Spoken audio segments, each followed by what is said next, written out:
नमस्ते दोस्तों। आज हम चर्चा करेंगे इस जीवन के आधार पर। ये जो पहलगांव अटैक हुआ है, जो कुछ मानसिक विकृत लोगों ने किया है, वो जो मानसिकता है वो जीवन पे सबसे बड़ा खतरा है। यह जो मानसिकता है यह अधर्म है। धर्म के नाम पे अधर्म है। हम लोग देखते हैं कि कुछ इस्लाम को मानने वाले लोग बहुत ही अच्छे हैं और कुछ जैसे कि जो लोग पाकिस्तान और बांग्लादेश में हैं वैसे लोग वो लोगों के मारने में विश्वास रखते हैं। और इस्लाम हमें ये नहीं सिखाता कि लोगों को मारना चाहिए, काटना चाहिए। इस्लाम हमें प्रेम सिखाता है। इस्लाम हमें करुणा सिखाता है। या कोई भी धर्म हो, आप उठा के पढ़ लो बुक, वो किसी को मारना काटना नहीं सिखाता। हमारा सनातन धर्म जो सबसे पुराना धर्म है वो भी हमेशा प्रेम, सद्भाव, करुणा ही सिखाता आया है और हमेशा सनातन शांति का प्रतीक भी है। इस सनातन से निकले बौद्ध धर्म, सिख धर्म सब शांति का प्रतीक है। यहां अनेक महापुरुष हुए हैं, महाअवतारी पुरुष हुए हैं जो इस धर्म को सींचे हैं अपने ज्ञान की गंगा से। पर कुछ लोग जो मानसिक विकृति के शिकार है, चाहे वो कहीं भी हो इस धरती पे, वो सनातन के खिलाफ है।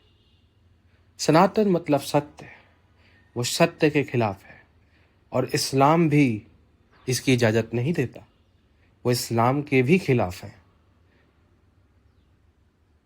क्रिश्चियनिटी हो या ज्यूइश या इस्लाम या कोई भी धर्म हो इस पृथ्वी पे, सब मानवता को सपोर्ट करते हैं।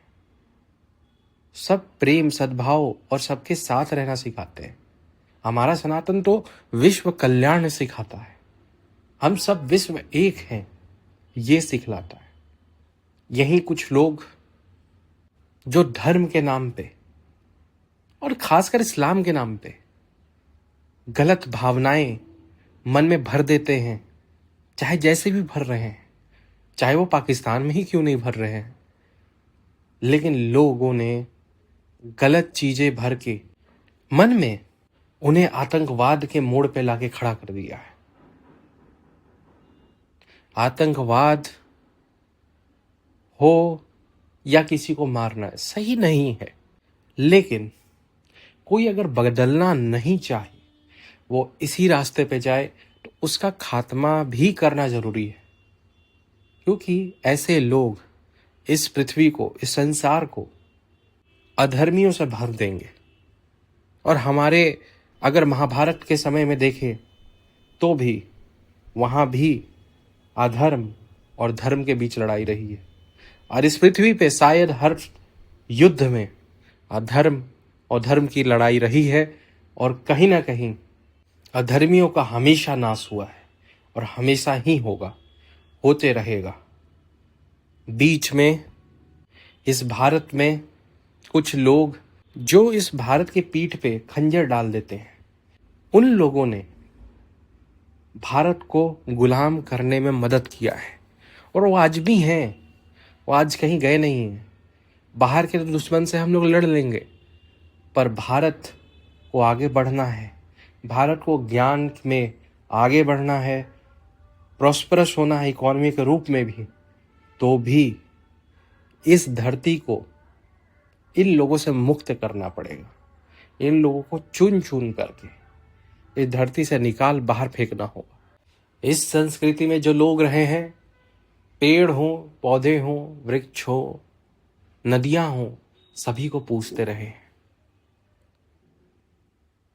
वहीं अगर हम पाकिस्तान की मिसाइलें का नाम ही देख ले, वो बाबर, पता नहीं किन किन लोगों के नाम पे रखे हैं, जो इस धरती पे आके लूट पाट और कत्लेआम किए हैं, उन्हीं के नाम पे रखे हैं।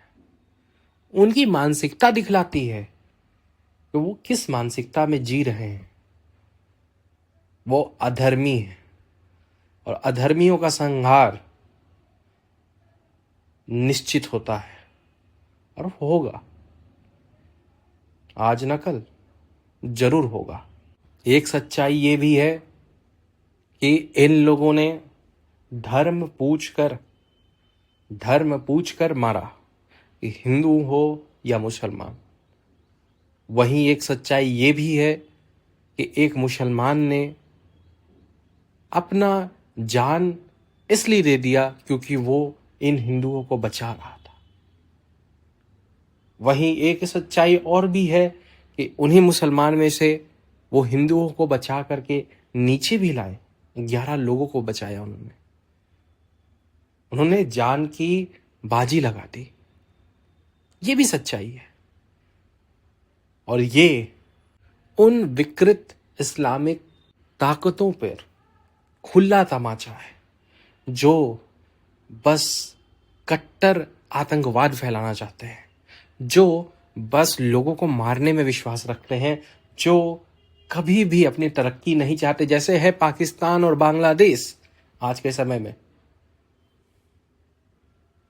और जो भी इन लोगों का सपोर्ट करेंगे वो भी खुद इनकी तरह हैं, चाहे वह कोई देश हो या कोई लोग। भारत को चुनना है अभी और इसी वक्त। हम शांति के साथ जरूर हैं, पर शांति एक कीमत पे आती है। उसकी कीमत है, उसकी वैल्यू है। उसकी वैल्यू है कि वो इस अधर्मियों का नाश करके ही आएगी। इन अधर्मियों का नाश होगा तभी शांति आएगी, क्योंकि ये अधर्मी कभी शांत बैठने वाले नहीं है। ये इनको जो कीड़ा है हमेशा आकर आतंकवाद करने का, ये कभी शांत नहीं होगा। इनको शांत करने का एक ही तरीका है, इनका विनाश। तभी इस भारत देश में फिर से शांति बहाल किया जा सकता है। आज जो इस देश में आक्रोश है, जो अशांत हृदय हैं सबके, ये यही दर्शाता है कि आज तक हर 5-6 साल, 2 साल, 3 साल पर कोई ना कोई आतंकवादी घटनाएं, ये पाकिस्तान हो या जो बांग्लादेशी अभी जो हैं हिंदुओं को मार रहे, कत्लेआम कर रहे हैं, ये सब दर्शाता है कि आहत करता है। ये आहत करता है कि ये अधर्मी कभी भी धर्म को नहीं समझ पा रहे, इस्लाम को नहीं समझ पाए, आज तक इस्लाम को समझ नहीं पाए।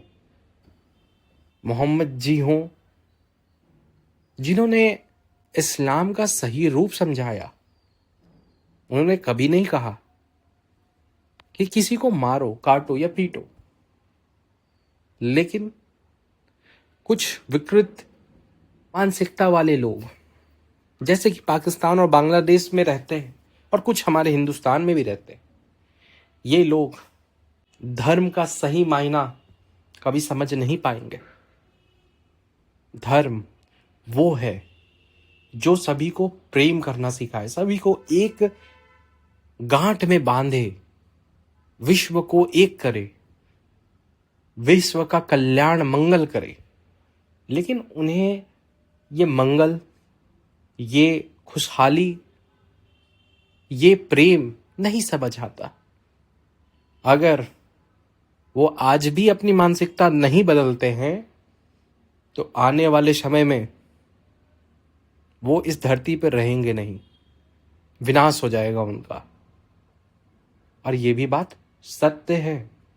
मैं इन पाकिस्तानियों के कुछ मंत्रियों को सुन रहा था जो फॉरेन टीवी पे जा करके कैसे बदनाम कर रहे थे भारत को और कैसे कह रहे थे कि war, we don't like war but India will do war, like that.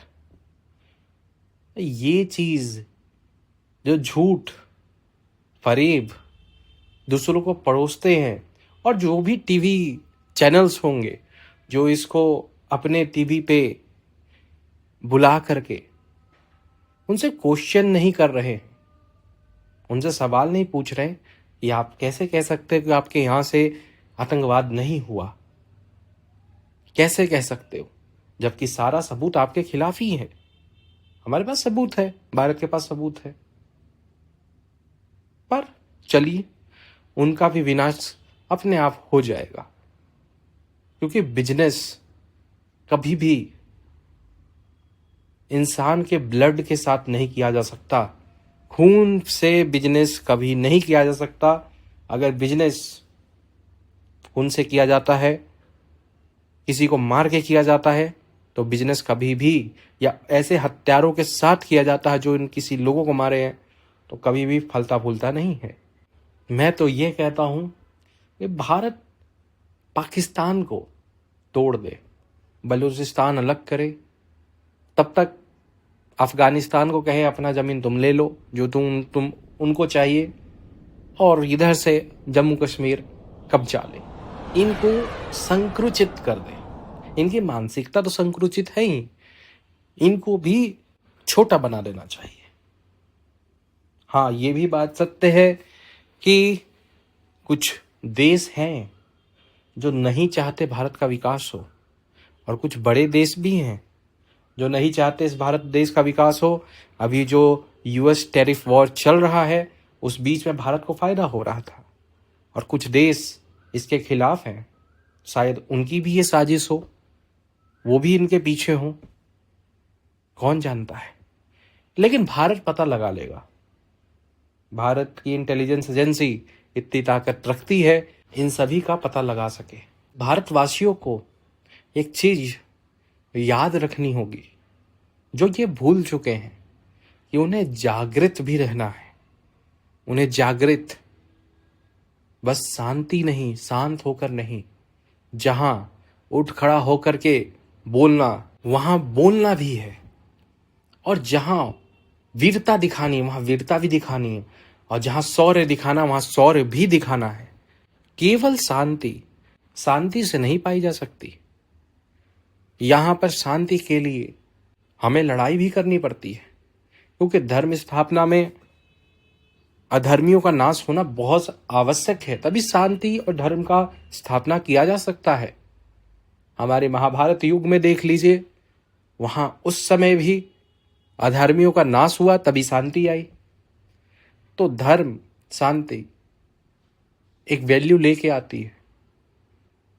जब तक इन अधर्मियों को सही सबक, सही जगह नहीं दिखाई जाएगी, तब तक शांति नहीं आएगी। और हाँ, ये कॉस्ट करेगी हमें, ह्यूमन लाइफ्स, चाहे अधार्मिक मारे जाएं या धार्मिक, दोनों तरफ से लाइफ्स जाती। यूक्रेन और रशिया वॉर अभी साफ एग्जाम्पल रहा। इवन इजराइल और पैलेस्टीन का एग्जाम्पल भी है, जहां पर इजराइल जानता था कि ये पैलेस्टीन पाकिस्तानी लोग जैसे हैं, कभी नहीं सुधरेंगे, और इन्हें पूरी तरीके से खत्म कर दिया। मैं ये नहीं कहता कि जो अच्छे हैं उन्हें मारना चाहिए, बस बुराई के खिलाफ वॉर है, अधर्म के खिलाफ युद्ध है, अधर्मियों का अंत निश्चित होना चाहिए। और ये हमारी भारतीय सेना और हमारे भारतीय सशस्त्र बल इन लोगों को चुन चुन कर सफाया जरूर कर देंगे।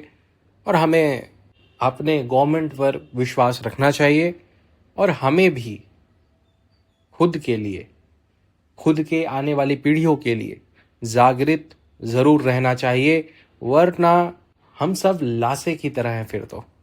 धन्यवाद। और भी बातें हैं जो अब मैं अगले वीडियो में करूंगा।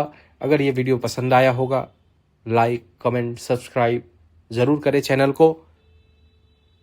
अंत में यही कहूँगा कि हमें प्रेम, सद्भाव और हर सद्गुण से सुशोभित होना चाहिए, पर जब समय आए तो अपना बाहुबल वीरता और पराक्रम भी दिखाना जरूर चाहिए।